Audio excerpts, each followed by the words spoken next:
بسم الله الرحمن الرحيم.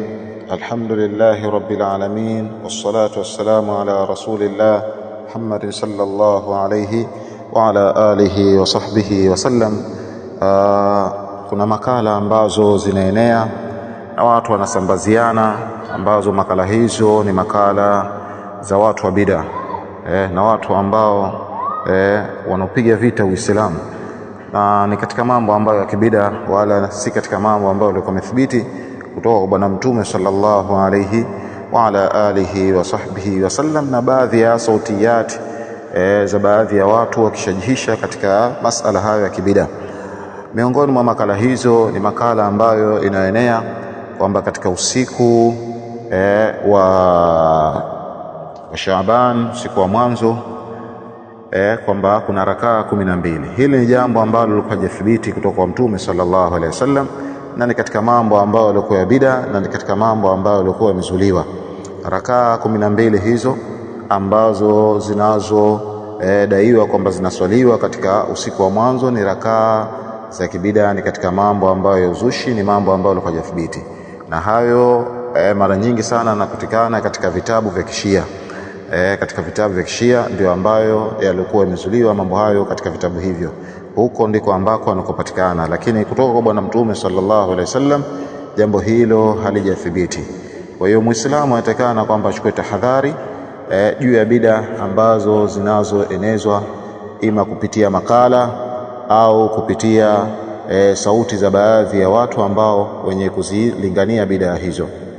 Na Mtume sallallahu alaihi wasallam anasema, man ahdatha fi amrina hadha ma laysa minhu fahuwa raddun, yoyote ambaye atakayezusha jambo lolote lile katika jambo letu hili, au akazusha jambo lolote lile katika jambo letu hili la dini, ma laysa minhu fahuwa raddun, jambo ambalo lilikuwa halimo, basi jambo hilo atarejeshwa nalo mwenyewe yule ambaye alikuwa amezusha.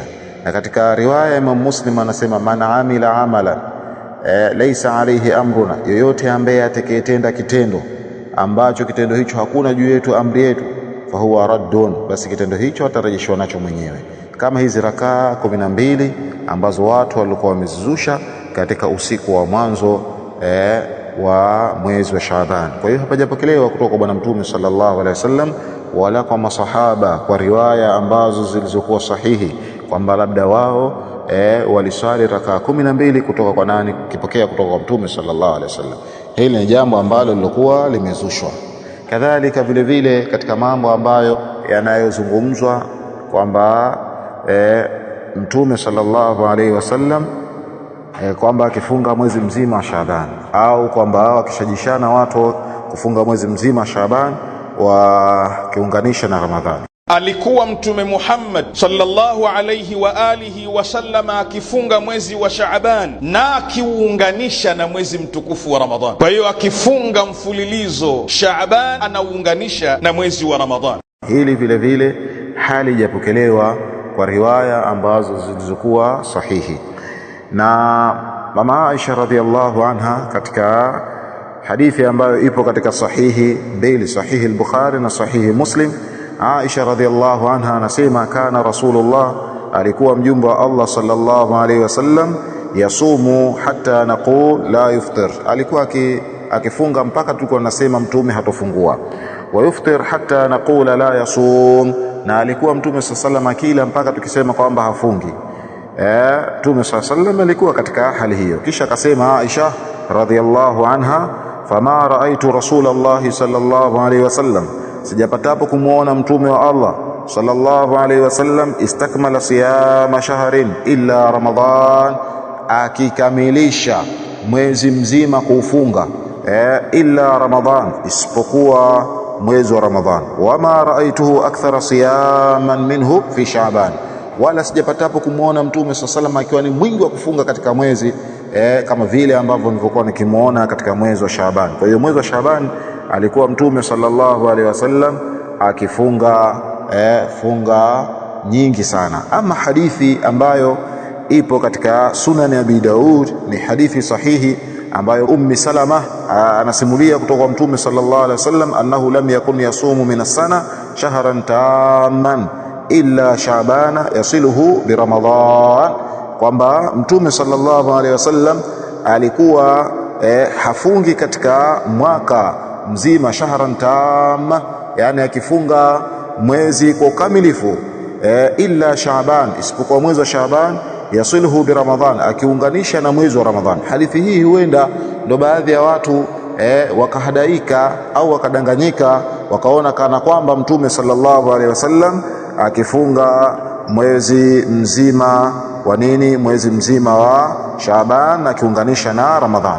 Wanasema ahlul ilmi wakati walipokuwa wakitolea hadithi hii wakitolea maelezo hadithi hii wanasema Mtume sallallahu alaihi wasallam alipokuwa anasimuliwa vile ambavyo alivyokuwa akifanya na Ummu Salama, kauli yake Ummu Salama alikuwa amesema annahu lam yakun yasumu min as-sana shahran tamman illa Sha'ban yasiluhu bi Ramadan.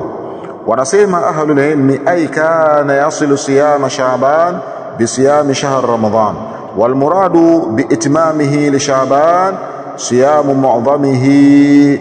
Anasema na makusudio ya kule kuunganishwa au kukamilisha funga ya Shaaban kwa funga ya Ramadhan, kwa mwezi wa Ramadhan, makusudio yake anasema biitmamihi li Shaaban, kwa kule kukamilisha kwake ile Shaaban, au kwamba katika riwaya ya Aisha kana yasumu Shaaban kullah, kwamba alikuwa akifunga Shaabani yote.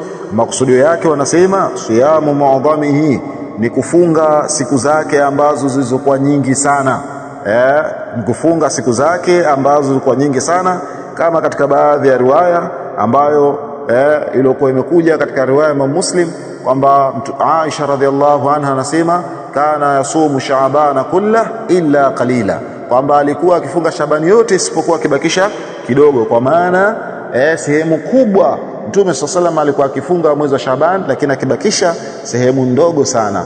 Na hii hata katika lugha ya Kiswahili sisi tunatumia. Inawezekana kwamba watoto wamewekewa chakula, baada ya kuwekewa chakula baadhi yao walirudi mapema kutoka madrasa. Wale waliorudi wakamwambia mama yao, tunataka chakula mama. Akamwambia basi chakula kiko huko, nimekuwekeni, lakini wenzenu hawajafika, kama mnahisi njaa punguzeni kidogo mule saizi yenu, akisha mabakisheni na wenzenu. Kwa hiyo wale watoto wakapunguza chakula, wakala chakula, baadaye wakatoka kenda zao na pirika zao nyingine, wakafanya taratibu zao nyingine. Wale ambao walikuwa wamechelewa waliporudi wakamwambia mama, chakula chetu kiko wapi? Akamwambia chakula chenu kiko huko, mmebakishiwa na wenzenu kwa sababu washakula, kwa hiyo kilichobakia ni cha kwenu. Wale watoto walipokwenda kule, walipokiona kile chakula wanarudi kwa mama yao, wanamwambia mama, wenzetu chakula wamekila chote, wenzetu chakula wamekila chote. Je, hii wamekila chote kwa maana kulia au juzia? Kwa maana wamekula sehemu ambayo ilikuwa kubwa sana ya kile chakula na wakabakisha sehemu ndogo sana ya kile chakula ambacho wao walikuwa wamefanya nini, wamekila. Kwa hiyo kilichokuwa kipo na kilichokuwa kinakusudiwa hapo, kwa maana sehemu kubwa Mtume sallallahu alaihi wasallam katika mwezi wa Shaaban alikuwa akifunga na akibakisha sehemu ndogo sana. Kwa hiyo riwaya hii inaonyesha kwamba Mtume sallallahu alaihi wasallam alikuwa akifunga mu'dhamihi, yani akifunga ile sehemu kubwa ya mwezi wa Shaaban, na sio kwamba akiunganisha, kwa maana akianza mwanzo mpaka mwisho akisha kaunganisha na mwezi wa Ramadhan. Lima thabata ani nabii, kwa yale ambayo yalikuwa yamethibiti kwa Mtume sallallahu alaihi wasallam, annahu lam yukmil siyama shahrin illa Ramadhan, kwamba hakukamilisha Mtume sallallahu alaihi wasallam mwezi mzima isipokuwa katika jambo la kufunga, isipokuwa mwezi wa Ramadhan, kama ambavyo hadithi ya Aisha radhiallahu anha ilivyokuwa inasema kwamba Mtume sallallahu alaihi wasallam hajapatapo kukamilisha mwezi isipokuwa mwezi wa Ramadhan. Kwa hiyo wale ambao wanashajisha watu wafunge Shaabani yote na waunganishe Ramadhani, alikuwa Mtume Muhammad sallallahu alayhi wa alihi wasallama akifunga mwezi wa Shaaban na akiuunganisha na mwezi mtukufu wa Ramadhan. Kwa hiyo akifunga mfululizo Shaaban anauunganisha na mwezi wa Ramadhan. Huu si katika mwenendo wa bwana Mtume sallallahu alaihi wasallam, wala hakufahamu masahaba wa Mtume kulifahamu jambo hilo katika hali hiyo ambayo wao wanashajishana. Kwa hiyo kushajishana huko ni kushajishana ambako ulikuwa kwa sio kwa sawa, na kushajishana huko ni kushajishana ambako ulikuwa kwa batil. Na Uislamu umeelekeza taratibu ambazo zilizokuwa sahihi kutoka kwa bwana Mtume sallallahu alaihi wasallam, kwamba yeye Mtume sallallahu alaihi wasallam alikuwa akifunga Shaabani siku nyingi sana, ima siku 20 au 25 au 26 au 27, kwa maana siku nyingi akibakisha sehemu ndogo sana. Kwa hiyo ile hadithi inayosema kana sallallahu alaihi wasallam yasumu Shaabana kullah, kwamba Mtume sallallahu alaihi wasallam alikuwa akifunga Shaabani yote, riwaya nyingine imekuja kuainisha, imekuja kuonyesha kwamba si yote kwa maana ya yote, bali illa qalila, isipokuwa siku chache tu akibakisha ndizo Mtume sallallahu alaihi wasallam akiwa hazifungi.